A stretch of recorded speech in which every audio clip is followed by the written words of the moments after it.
Welcome to the AM Update, Week in Review. A collection of the best moments from Aaron McIntyre's morning update. Well, Warren Buffett said on Saturday he plans to step down by the end of the year as CEO of Berkshire Hathaway. The billionaire investor named Greg Abel, who is vice chairman, as his replacement. Abel, 62, has been vice chair since 2018. Buffett, a 94-year-old, said he would hang around the conglomerate after retiring as CEO. He said he has no plans to sell his shares in Berkshire Hathaway, which are expected to be donated after his death. After making his announcement, the investor received a several-minute standing ovation in honor of his decades of service. So what sets Warren Buffett apart? He presided over the growth of a now over $1 trillion company. What really explains what made him and his late partner, Charlie Munger, business partner, I should say, his late business partner, Charlie Munger, what stuck out about them? I would submit that it's actually one thing that's pretty rare if you're not a believer, if you're not a Christian, and that is a keen understanding of human nature.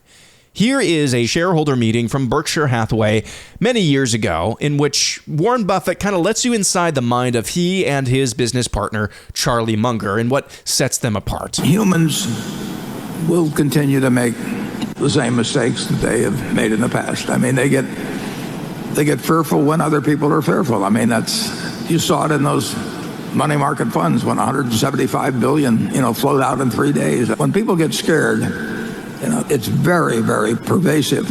I've often thought that, if I owned a bank in a two-bank town, if I were inclined to, I might hire a whole bunch of Hollywood extras to form a line in front of the other guy's bank. I mean, the hell of it is that they, as soon as they got through forming a line there, they start forming a line at my bank because people really get fearful en masse.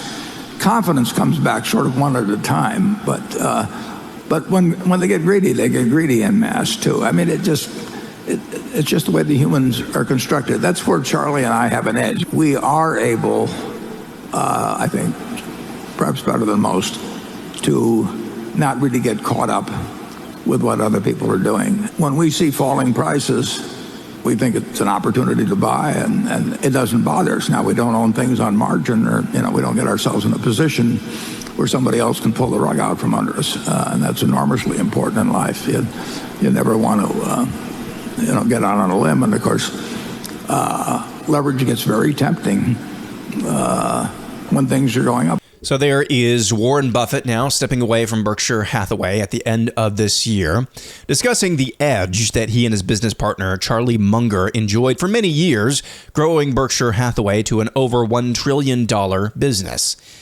That's very rare, I think, amongst people who are really not believers or necessarily adherents to a biblical worldview. But what you just heard there was a keen dissembling of human nature. And pair that with really a keen disregard for what others think of them or an interest in what others are doing. Paired together in investing, that has made them very, very successful. And I think the big lesson about Warren Buffett's career is, number one, understand that most people just go along with the crowd. Most people just go along with the crowd. So what are you going to do to set yourself apart? Not in a stupid way, but in a very calculated way. Of course, Warren Buffett's number one line is be fearful when others are greedy and be greedy when others are fearful. That's basically saying don't go along with the crowd. The second thing I think we can learn from Warren Buffett's career is that you got to have a lot of intestinal fortitude, a lot of courage in order to do that and keep following through with that over the long course of a career. Warren Buffett stepping away from Berkshire Hathaway at the end of this year, 94 years old. You're listening to the AM Update, Week in Review. Follow on X and Instagram at @RealAMUpdate. And finally, our analysis, slightly acidic, mostly necessary. I am very offended at an AI-generated photograph that popped up on my timeline this weekend. I find it incredibly offensive. I find it incredibly tone-deaf. And I find it incredibly just disappointing. On Sunday, this came up on my timeline. came from the official GOP X account. And it is a Grok AI-generated image of President Donald Trump holding a lightsaber with the caption, "May the Fourth be with you." As a strong adherent to the ways of the Force, I find this incredibly offensive. This AI-generated imagery has got to stop. Who the hell does President Trump and the GOP think that they are? Imagine what Yoda would say, a real Jedi master. Imagine what they would say if they saw President Trump holding a lightsaber. They would be incredibly offended as well. They might even banish him. Listen, we need to be incredibly careful what we are doing with AI-generated imagery. Because yes, it can be fun. You can do a lot of really fun things with them. Create memes, but when we get into areas of religion, of the Force, we need to be incredibly careful not to be blasphemous, which is exactly what I think this is. Of course, I'm not talking about this image. What I was demanded on several occasions over the weekend. My outrage was demanded of me for that AI-generated image of President Trump in papal vestments. And it's offensive to Catholics or Catholicism or God or something like that. Notwithstanding, over the past couple of weeks since Pope Francis passed away, there have been oodles of AI-generated images of people you've probably never heard of people maybe you have heard of, dressed up in papal vestments. Haha, it's funny. Nobody's making a serious claim that this person that's depicted in this AI-generated image is actually the Pope or wants to be the Pope or should be the Pope. Yet, when President Trump posts this, all of a sudden we're supposed to lose our minds. The outrage machine is just stupid. And boy howdy, people love to have excuses to be outraged about Trump. The Lord knows Trump in the past and years past has gotten on my nerves. But of all the things to be just utterly offended by, an obviously memeified AI-generated image is not one of them. It's not one of them.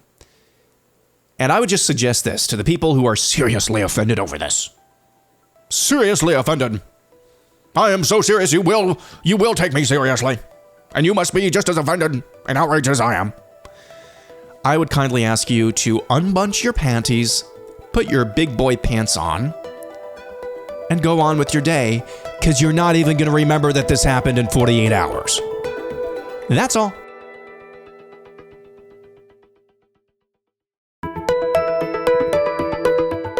And now for something completely different. This is independent journalist Catherine Herridge, previously of CBS, where she was great even at CBS. She discussed the concept of directed energy weapons with an expert on this topic by the name of Dr. James Giordano. Here's a clip from her recent conversation with Dr. James Giordano, where he says, yes, they are a real thing, directed energy weapons. Based on your firsthand research, are directed energy weapons real? Without doubt. Have directed energy weapons been used against U.S. government personnel? Absolutely. Have directed energy weapons been used at targets overseas? Yes, ma'am. Are reports of directed energy weapon attacks inside the U.S. credible? Absolutely. These are weapons of maximum disruption. It allows you to get in fast, hit hard, get out, and then, and only then, will the effects begin to be known. How many types of directed energy weapons exist that have been used against U.S. government personnel? To my experience and from my analysis, essentially 3. So we're looking at 2 forms of sonic weapon. They both use sound and the expansions and contractions of a sound wave as the mechanism by which it's going to disrupt function and structure of various tissues, but they do so differently. And the third was something that was really something of a revelation, and this is the use of scalable and directable microwaves. Who or what is responsible? This becomes difficult, but I think what's important to note is who has developed these technologies and who may be using them in a whole set of practices. Here we encounter, if you will, the big three: the United States and some of its international economic and technological and military allies, our trans-Pacific peer competitor, China, who has developed these types of technologies for a variety of uses, and certainly our transatlantic peer competitor, Russia. So that is Dr. James Giordano in his interview with Catherine Herridge, independent journalist. Dr. James Giordano is the director of the Center for Disruptive Technology and Future Warfare, also at the Institute for National Strategic Studies. You'll recall conditions like Havana syndrome. Various headlines about those in recent years. Well, this guy seems to think that, not only are there what he calls directed energy attacks, there's also three forms of them that he is aware of to begin with. Of course, reports of Havana syndrome, you'll also recall, were very much downplayed during the Biden administration. Well, in response to that report from Catherine Herridge, apparently she's reporting now, the Director of National Intelligence, Tulsi Gabbard, says that the Biden administration's intelligence assessment into the causes of Havana syndrome, quote, are incomplete and in some cases contradictory. Gabbard has now committed to initiating a new report. So, sounds like this foray into directed energy weapons, very much futuristic warfare, as you just heard there, sounds like this is not dead after all. I'm about to expose myself as very young, or not very well read, or perhaps a third option. About a year ago, I think it was around this time, I referred to someone who worked, I think, in the deep state, maybe one of the three-letter agencies. I referred to them as a spook because every time I have heard the word spook used as a noun, it was used to denote a ghostly figure or a spy. That's pretty appropriate when I was talking about somebody in the deep state or the intelligence community, except the person of whom I was referring to was black. I did not know that using the word spook when referring to a black person, even somebody who works as a spy or some shadowy figure within the federal government, I wasn't aware that that was a slur. Yesterday morning, for AM Update, after revealing to you various headlines which tell me that China is starting to relent in their tariff war against the United States, they're starting to show some weakness, or a chink in the armor, if you will. X flagged my post, chinks in China's armor, I should say. X flagged that as hateful speech. I was bewildered. What in the world? So I had them appeal it. And upon appeal, X said, no, this is very hateful. Again, I didn't even think that chinks might be a derogatory slur, especially when aimed at Chinese people. But here we are. I'm having a very difficult time keeping up with what is and is not a slur. I would submit to you that's for three reasons. One, I'm just really young. Two, I'm not very well read. Or three, what I really think is happening is that I grew up in a world that is very much different from the world, or at least the United States, that we live in today. I grew up in a world where we actually did not see skin color. We were very much colorblind. That was how I was taught to think. I was taught to think that everyone, regardless of the pigmentation of their skin, was made in the image of God, and that they possessed no immutable characteristics that made them better than or worse than any other person. That was the world in which I grew up. I've heard of Gen Xers who grew up in the 80s saying very similar things, that the racial tensions that we see in these days didn't really exist during their time growing up in the 80s. Not to say that it was necessarily utopia or bliss, but it just wasn't a consideration as it is today. To the point where, when I was growing up, I would have had no idea that calling a black person a spook or a Chinese person a chink, even if I was using it in a completely different figure of speech, might be seen as offensive. But we are living in a different world.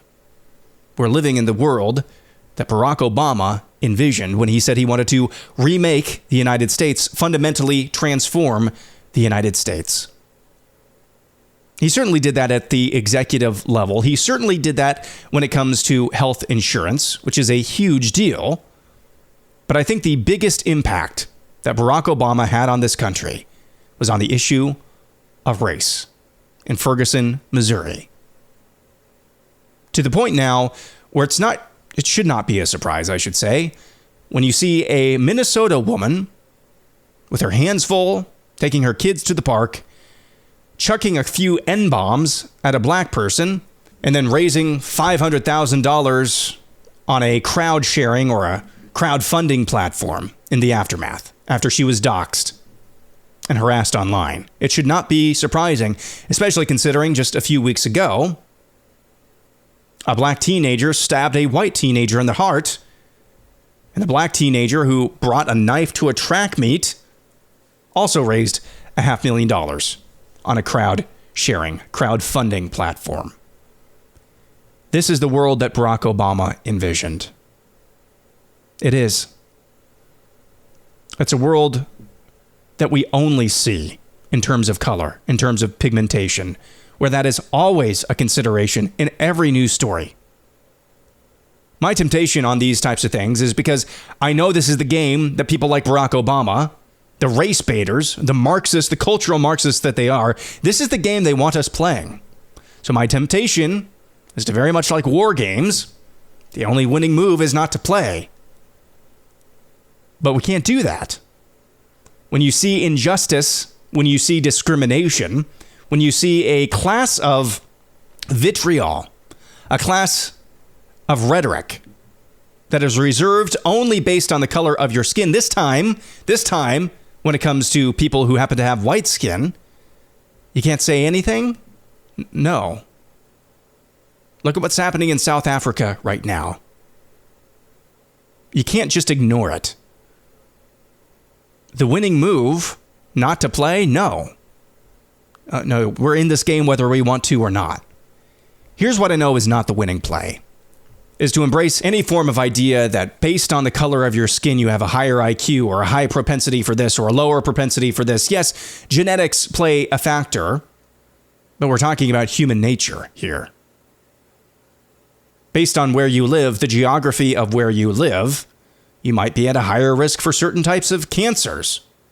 And it doesn't really matter. It doesn't really matter what the color of your skin is. You might be predisposed to different environmental factors based on where you live. And it doesn't matter what the color of your skin is. We're talking about human nature here and the human heart, which is the same regardless of your skin color. So what they really want us to do, what the move that they want us to make, is to make this totally into a racialist game. Totally into you're inferior based on the color of your skin. Doing what Robin DiAngelo in White Fragility did to white people. You are inherently less than because you have white skin. That's what they want us to do with them. That's the game that they want us to play. That's not the winning move. Here is the winning move, though. And you've heard this before, and I think it needs to be reinforced over and over and over again. There is neither Jew nor Greek. There is neither slave nor free. There is neither male nor female, for you are all one in Christ. And if you are Christ's, then you are Abraham's seed and heirs according to the promise. That's the winning move. Embracing Jesus is the winning move. Because I promise you, the longer we put off doing that, the more the racialism on both sides will continue to fester. So no, I cannot fault anybody donating to Shiloh Hendrickson, or Shiloh Hendricks, whatever her name is, in Minnesota. I cannot fault them for seeing the impending doom of just out-and-out racialist discrimination against white people and saying, I just can't let this stand. They're wrecking this young mom. I can't fault you for that.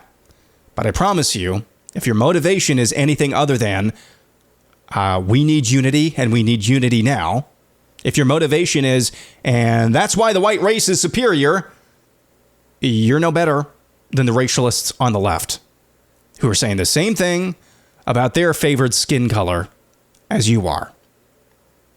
So that's a word about slurs. I grew up in an era where I didn't know that spook was a slur up until last year. I didn't know that chinks was a slur up until yesterday. But this is the era that Barack Obama envisioned for us. And yes, I am laying this directly at his feet. Maybe it is just a harvest of seeds that were sown long ago. But that dude was the thresher. He was. And this is the game that he and others like him want us playing. The racialist game. I hate it. I hate it with every fiber of my being. But the only way out of this is through Jesus. That's the only way. I know, it sounds trite. It sounds simple. It's because it is. It's not easy. But that's the only winning move. Because the longer this keeps going on, as I said, the longer this keeps going on, the more stories like what we've seen in the last month, whether it's Shiloh Hendricks or whether it's Carmelo Anthony, the more stories we're going to see like that. And on and on and on we go, circling the drain. You're listening to the AM Update, Week in Review. Follow on X and Instagram at Real AM Update. Secretary of Defense Pete Hegseth is unveiling a new policy I think could have some lasting ramifications. We're back with more DoD reforms. This one is General and Flag Officer Reductions. That's the official title. My title is Less Generals, More GIs. It's a historic one, and it's in keeping with President Trump's commitment to achieving peace through strength. We're going to shift resources from bloated headquarters elements to our warfighters. Let's take a bit of a trip down memory lane. In history, when we were fighting across the globe during World War II, we had a force that was 12 million strong. For that 12 million man element, we had 17 4- and 5-star generals.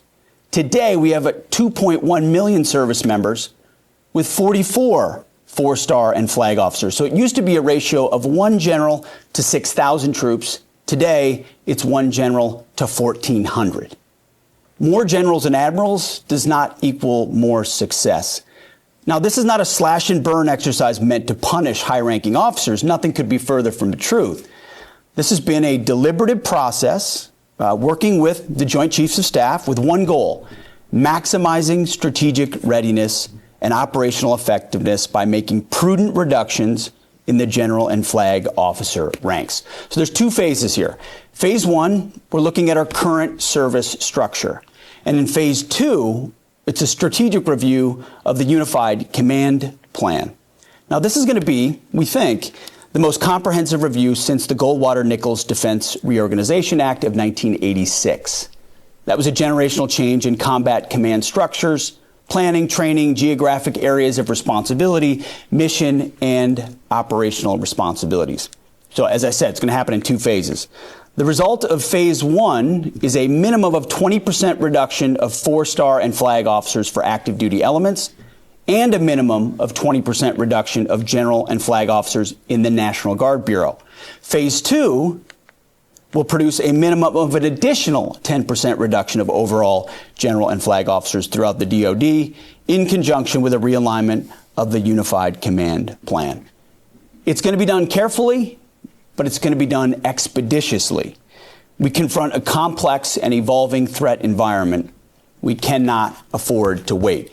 We got to be lean and mean. And in this case, it means general officer reductions. So that is Secretary of Defense Pete Hegseth introducing what he's dubbing his Less Generals, More GIs policy. And finally, our analysis, slightly acidic, mostly necessary. I mentioned yesterday, not in passing, but overtly, how one of the most poignant changes to this country that President Barack Obama attempted to make, and I think successfully so in a lot of ways, was on the issue of race. He was the divider in chief, and that's not just a fancy, a cute little moniker for him. He set out to divide us, and I think he did successfully. That was one of the most poignant accomplishments of his presidency over 8 years. One subtle way, and this has been remarked before, but one subtle way that he remade the government, this country, in his own image was what he did with the military. That was really the genesis of the last institution in our country that had not been even breached, I would argue, before Barack Obama, not even breached necessarily by the wokeness or even left-leaning ideology. He completely terraformed the military. And he did so by the very, let's just call it, intentional picking of 4-star and 5-star generals. Now, it sounds like Secretary of Defense Pete Hegseth, along with President Trump, is trying to do the inverse. You look at what the Supreme Court ruled yesterday as well, getting the troons out of the military. You look at policies like this. There have been discussions about completely revamping the service academies. Those are all incredibly necessary and incredibly important things. And you look at the recruiting numbers as well. You can't just ignore those. There are more people, I think, who are more willing to sign up, serve, and maybe even die for this country in just the last few months than in the last 4 years on average, week by week, rolling average, whatever you want to call it.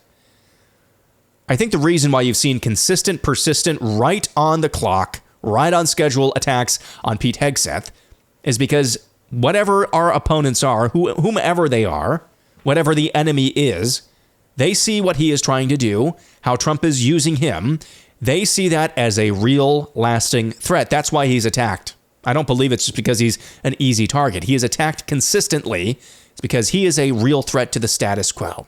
Our poll of the week, I asked you after 100 days, which of Trump's appointments do you think is doing the most lasting damage to the swamp? I gave you 3 options and the ability to chime in with your own answer. We actually have a tie for second place. Secretary of State Marco Rubio and HHS Secretary Robert F. Kennedy Jr. tied in second place at 25.6%. And most of you agreed with me. 39.2% said Secretary of Defense Pete Hegseth. I laid out my reasoning for why I think I would nominate him as much as you can as a cabinet level or confirmation level appointee. I think Secretary of Defense Pete Hegseth is doing the most lasting change right now. How lasting that will be, I did not define.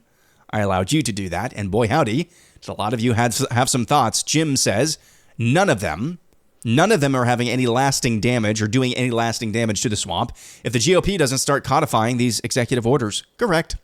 Jabo Jim says none of the above until Congress gets their collective feces coherently coagulated. This is all just deck chairs on the Titanic. Correct. Alex says Doge and company. Okay, I can see that. Doge may be doing some lasting damage to the swamp, at least in terms of exposing what your money has been funding. Sudden adult death season says, as mentioned, 100 days in, we are merely seeing the flag fly in our direction. The swamp won't let most of these changes stand, which is why judges are getting involved. Gerald says the 3 options have all been great, and there are reasons to view for each of them, but it has to be Noam or whoever it is that has ultimate authority over the border. No area has had the success of the border. With the inflow stopped, Homan can make a huge difference. That's a good answer, Gerald. Matt says that the voting results are evenly split is a good sign. Yeah, we had a perfectly even split for second place, a tie for second place, and I had several hundred vote in this poll, so it's not like there were 10 people who voted here.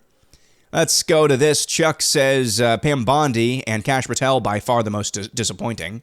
Tom says all 3 choices are disruptors, but Hegseth is upending the status quo in the military, which is good news and with little resistance from the swamp. Yeah, because you can't tell the commander-in-chief that he can't command his military. I think that's one of the reasons why you're seeing less resistance from the swamp. It's just hard to message that, even through the judicial tyranny. Lisa says Elon's Doge. Adam says RFK if he's able to get charges on Fauci. Cyclone says Elon. Mike says, I think Trump is doing the most damage by not pushing Congress and applying pressure to codify anything and is setting the table to be a lame duck. Ruli says none. Rhino says none. Brett says LOL. MJ says none. Andrew says Doge. NK says damage to the swamp. Laughing, crying out loud, laughing emoji 5 times over.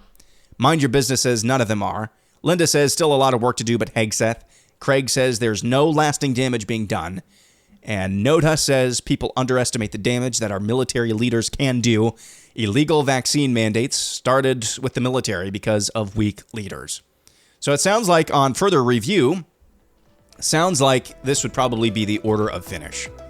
Number 1, no lasting damage is being done because Congress is not doing anything. That would probably be the number 1 result. Number 2 would maybe be a tie between Pete Hegseth and Doge. And number 3, basically anybody else. Good stuff. I appreciate each of your answers, negative or positive as they were. Back at it again tomorrow. This has been the AM Update Week in Review. The AM update will be back on Monday and every weekday at 4 a.m. Eastern Time.